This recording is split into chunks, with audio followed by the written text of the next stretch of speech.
Welcome to the Memory Bank, where we bring Star Wars stories to life. Today we're deep diving into the mystery of the Rebellious Robot, a classic 1979 storybook that, like the Maverick Moon, was never released as a traditional read-along. But here in the Memory Bank, we've done something special. Using modern technology, we've transformed this story into an immersive read-along experience.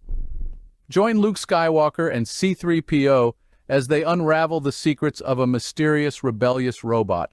Get ready for an adventure like no other as you experience this tale in a brand new way. Welcome to our special read-along adventure with Star Wars: The Mystery of the Rebellious Robot.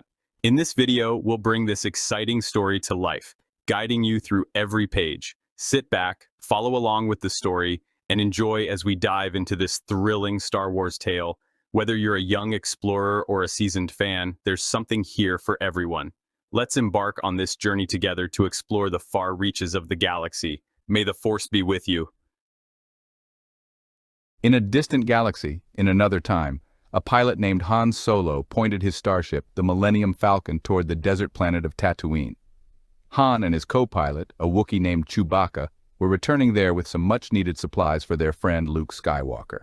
Tatooine was suffering a severe drought, so Luke and a crew of scientists and engineers were building a super evaporator there.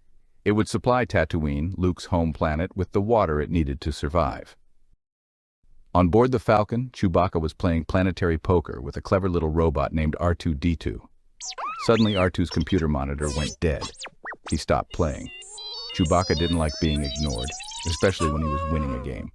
He let out a stream of angry noises to attract Han Solo's attention. Forget that silly game, Chewie. It's been a while since that robot was worked on. He could probably use some oil. But hurry, we're approaching Tatooine and I need your help to land this ship. Chewbacca looked around the ship, whining and growling all the while.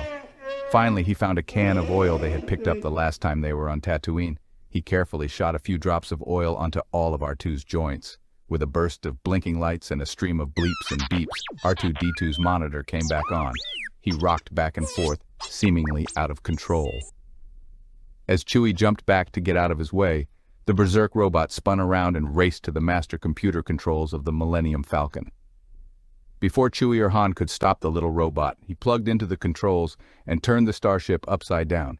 Then the ship began turning wild somersaults. Stunned, Solo and Chewie held onto their seats. Han was an experienced pilot, but try as he might, he could not gain control of his ship.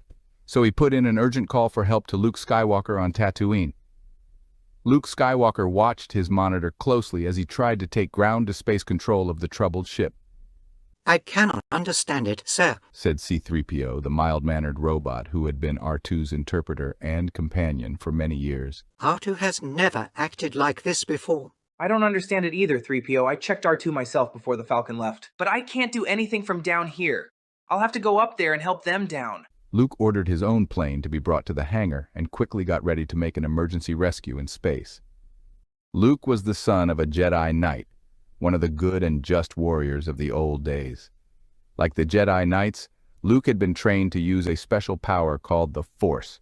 Though he did not yet know how to use its full power, he trusted his instincts and let the Force take over. With the help of the mysterious Force, Luke Skywalker reached the Millennium Falcon and guided it back to Tatooine. Back on the ground, Han Solo shook Luke's hand while Chewie stood by, grinning.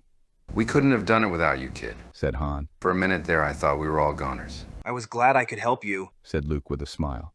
Besides, we need those supplies for the super evaporator. We've been having all kinds of problems here. Luke asked 3PO to take R2-D2 to maintenance to be checked out. We're having a conference in just a few minutes, Han. Said Luke. I'd like you and Chewie to come along and give a report on the trouble you had with R2. Meanwhile, all the best scientists and technicians on Tatooine were talking in the conference room. Though they had checked all possible systems, not one of them could discover the cause of all the mechanical problems.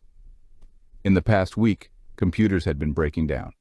Robots had gone haywire and rebelled. Machine parts had been stolen or fooled with.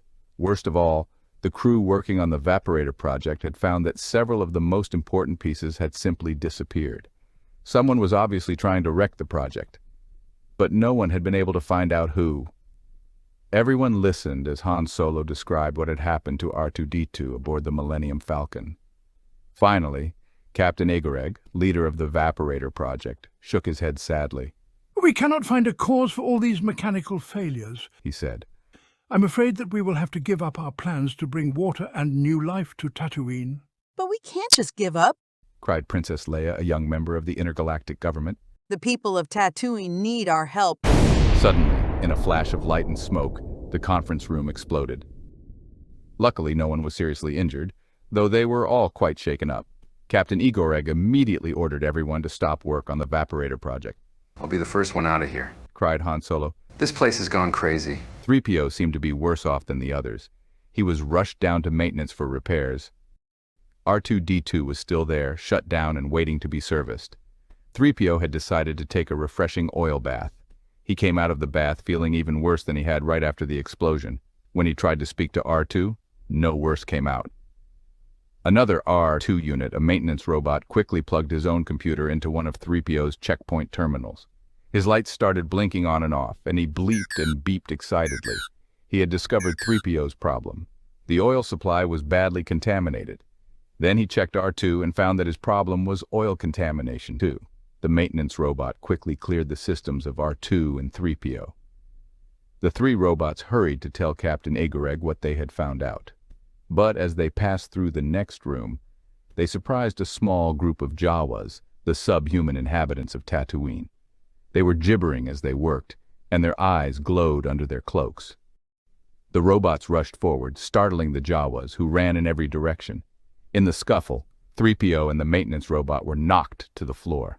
Luckily, R2 managed to hook up with an alarm and send out a call for help. Chewbacca, Luke, and Han Solo were the first to answer the call. They ran to maintenance and bumped into the wildly fleeing Jawas. "Catch them, Chewie!" shouted Han. With an ear-splitting roar, Chewie leaped through the air, catching all the frightened creatures in one swoop.